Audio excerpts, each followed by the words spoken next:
Hello, welcome to Spark Joy Astrology. Welcome to my office. My name is Joy, and I am incredibly happy to be here to talk to you about today's full moon. Ooh, we got a Cancer full moon today, friends, coming in at 5:33 p.m.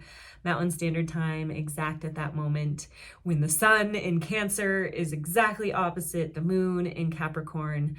And both of them at 4 degrees and 58 minutes, almost 5 degrees, have this oppositional moment when the yin and the yang of the cosmos are asking us to readjust and to make some growth moments happen. And what is very beautiful about this particular lunation is that we have Saturn coming in with two powerful aspects, a mini trine and a wedge, making these aspects to the full moon, the moon and the sun, as well as Jupiter. So hello, Jupiter. Jupiter is a big part of our story because Jupiter goes direct on December 30th. So just a few days after this full moon happens. And Jupiter has been doing so much work for us, friends, this year as far as changing the way we show up with our belief systems, with love, with money, with creativity, with femininity as a whole, as well as the way that we experience our bodies and the five senses. We've been working to expand our beliefs in these arenas. So let's dive into all of the fun. We have the moon in Cancer. So the moon actually rules Cancer. So the host of this lunation is home in her home sign. The moon in Cancer makes this moon very yin-y. And by yin-y, I mean the ability to get into our feeling nature, to express feelings, to find a connection to our higher self. Our intuition is very on point today as well. Very strong energy. So when we speak to the home of the moon being in Cancer, let's back up and really go into one of my very favorite layers, and that is the Thema Mundi. The Thema Mundi is the birth chart of the cosmos, and the Thema Mundi puts the moon in the first house and the sun in the second house. The moon is who we are, or rather the first house is who we are, and the second house is how we do life to gain resources, skills. It's more of the yang energy, the do, the go, the get. So how beautiful that the Thema Mundi sets up the sun and the moon, the yin and the yang energies, potently within the first and the second house. What this really means when our full moon is happening in Cancer is that we're getting a full dose of creative yin energy that we can swim in, that we can create from. So how beautiful that we have this host being the moon in her home sign. But we also have to look at the sun, who is, co-hosting this lunation from Capricorn. Capricorn is the wise woman energy of the cosmos. So we are working with an axis of femininity, right? Cancer and Capricorn. These two axes are locking in this nurturing, divine, feminine energy around wisdom, maturity, the ability to have a strong foundation in who we are and what we do, and allow our intuition to strengthen that foundation. That's what this lunation is really touching upon. We have the lovely sun in Capricorn, who is now in the same house as Pluto. Pluto is a big player in the cosmos currently, as it's at 29 degrees, the test degree in the cosmos, about to move into Aquarius on January 20th to begin a new 2-decade story of Pluto transforming the house of Aquarius. So this lovely house of Capricorn is anchoring in a lot of wisdom with Pluto being here. Pluto beginning and ending a cycle that started in 2008 is now getting to that culmination point. Although I must say that Capricorn will host Pluto one last time at the end of 2024 for 3 months from September to November. So we're not quite done with our tests of Pluto in Capricorn. But this is most definitely a very strong Pluto. Pluto has gone through a lot. It's at the end of the cycle. So as our sun is gleaning all that wisdom from Pluto, it's definitely sharing that wisdom with the moon as it's opposite the moon, and then also Saturn. So let's dive into what Saturn's doing in the cosmos. Saturn rules Capricorn. So Saturn is the host of the sun in this lunation. And Saturn's making some important connections to the moon, to the sun, and to Jupiter. Two different aspect patterns, one being a wedge and the other being a mini trine. So let's dive into the wedge first. It is exactly what it means, a wedge. If you think of shaky furniture and you put a wedge underneath that shaky leg, it becomes stable. And that's what a wedge does. It brings stability. When we're working with an opposition, where the sun and the moon are today in the cosmos, there is this tug and pull, this push and make you grow kind of energy. And when you have a planet that is making a trine to that opposition and a sextile, that creates the wedge. So here you have Saturn making a long trine to the moon, that's a 120-degree angle, and a sextile, that is a 60-degree angle to the moon, or to the sun. So Saturn, sextile to the sun, trine to the moon. This creates that lovely little wedge shape with Saturn being at the point, the mountain point of the wedge. So pointing to Saturn as that alleviation energy. And Saturn here in Pisces, going direct at 2 degrees and 49 minutes now. So it's started to pick up speed. It was at 0 degrees after it went direct for quite a while. So now we're starting to feel the momentum of Saturn bringing in a new reality. Working in Pisces, it's been working to bring in a reality that was hard to reach before Saturn got into Pisces. It's a whole new world when it comes to a spiritual connection. And so Saturn here, being trine and sextile to the moon and the sun, creating this wedge, brings in a new level of maturity. Oh, friends, look back on the last year. Now with this beautiful energy of the full moon, we're given this culmination point to look and see how we've built strength through emotional turmoil, through challenge, where we've built focus and patience when it comes to our mission and this new uncovering of who we are, right? And this ability also to look at really complex issues in relationships around these sort of dynamics, but with a very sensitive, wise approach.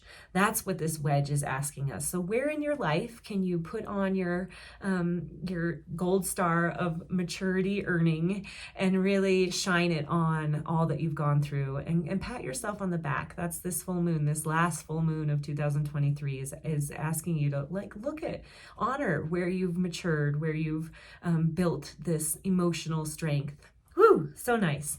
We also have Saturn in making the mini trine to the sun. So making that sextile, which we already spoke to in the wedge, but Saturn's also making a sextile to Jupiter. And then Jupiter and the sun are making a trine. So this is called a mini trine, a trine and 2 sextiles connecting 3 points, 3 planets.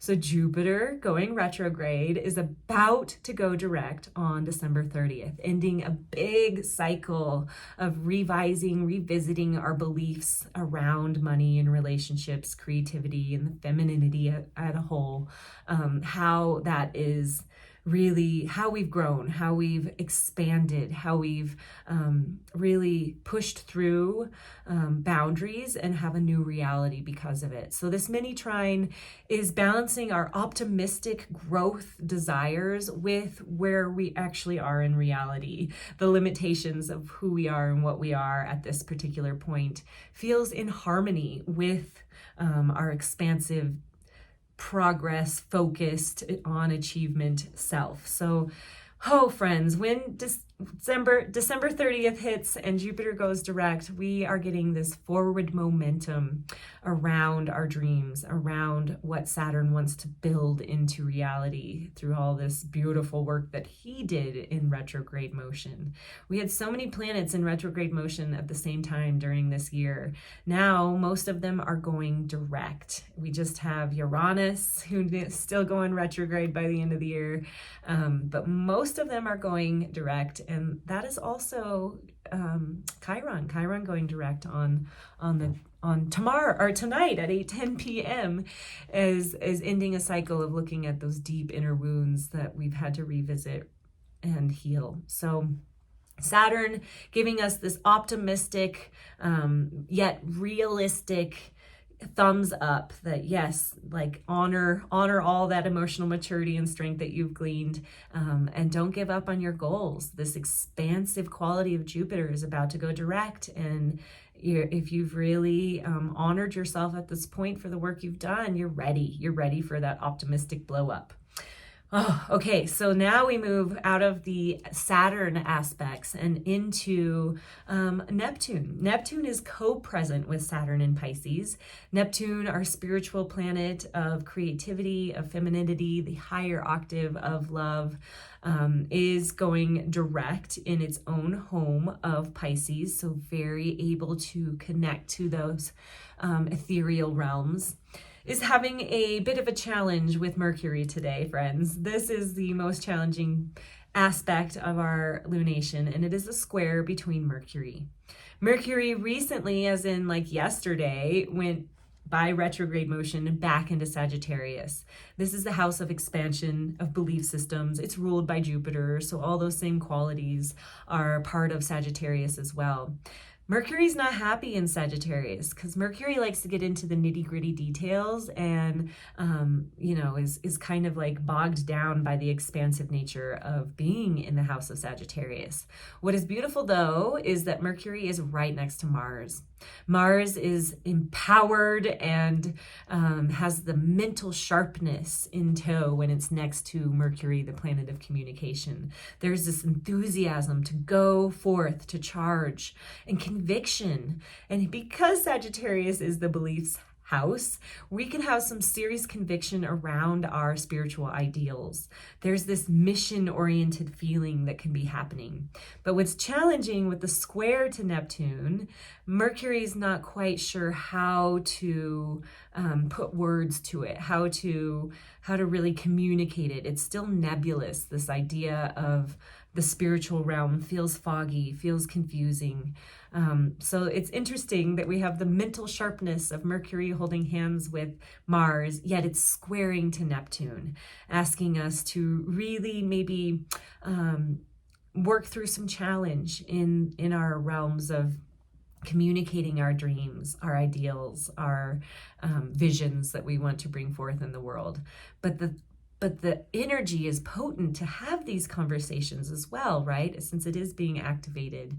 And what is so neat, friends, is that I currently, or my own experience, I had a beautiful conversation today with a new couple that I'd met through a friend of mine. And my friend, I met him because he is the producer, the creator of an incredible movie that I've been waiting for it to come out about Tamara, which is an eco-village in Portugal that has been doing life for a while. It's tried and true at this point when it comes to living in unison with each other and with the planet. And it is very much a mission of my own to create a little village someday, maybe, hopefully, of like people who want to bring in healing and love onto the planet. This emotional conviction, this sharpness, this enthusiasm around this conversation was so there today. We had an incredibly heartfelt, beautiful conversation about, the climate of our world and what we need to come together to find balance, to find, love and appreciation of everyone's points of views. And And yeah, so that was much a part of my life and very much speaking to the energies of this lunation. So I wanted to share that with you. But where did you come into some emotional felt conviction around spiritual ideas and visions that you have had? Maybe you had some of that today, maybe.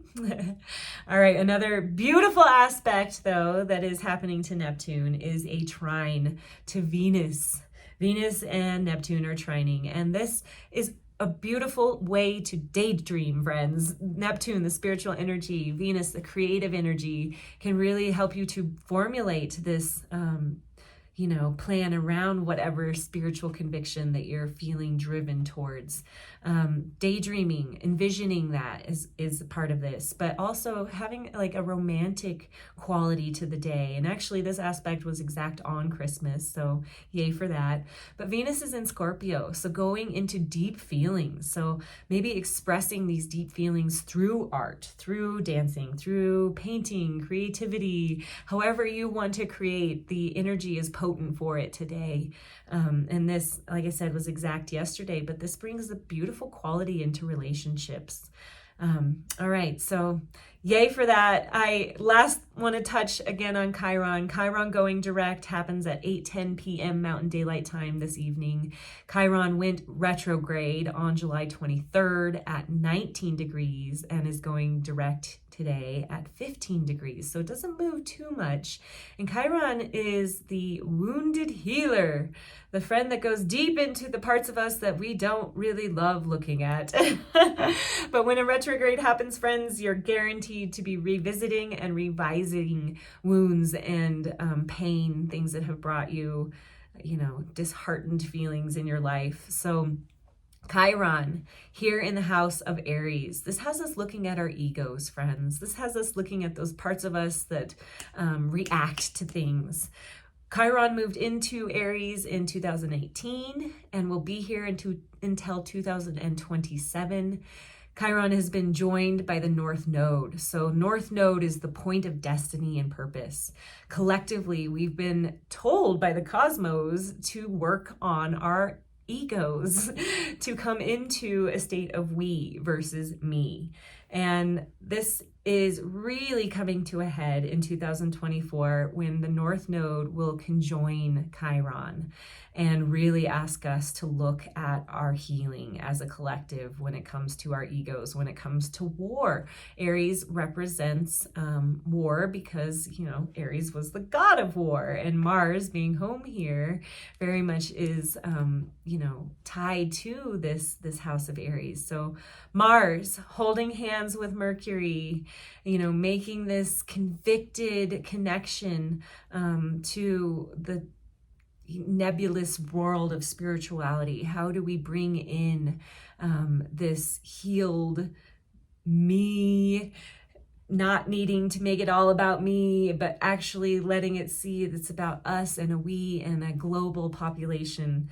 That's really, truly what this Chiron in Aries is working with at a collective level. But for you, friends, where have you found healing when it comes to your own independence, your own sovereignty? That's what Chiron at an independent level, personal level in Aries has been asking. So yay for it going direct. Yay for December 30th when Jupiter goes direct.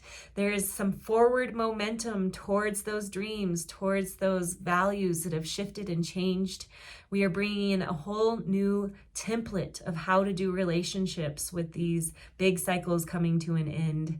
And this beautiful full moon is asking us to really feel it, to sit with it. Opposite Capricorn, to even feel the pain, the depths of sadness that is very much a part of the yin energy, right? To be a mother is so challenging. Being a mom of 3, you wear your heart on your sleeve. You watch these people go out into the world and have to feel pain, and you feel their pain. Being a mother, being Mother Earth, feeling the vast amount of pain that's happening on this planet is a part of it, friends. So feel it, get into it, meditate, close your eyes, get into the void space, right? That's that beautiful yin cancery, yenny goodness that I spoke to at the beginning. So wishing you a beautiful full moon, a beautiful Chiron going direct this evening. And I'll see you in 2024, friends, with this forward momentum taking us to whole new levels of reality. All right. Mwah.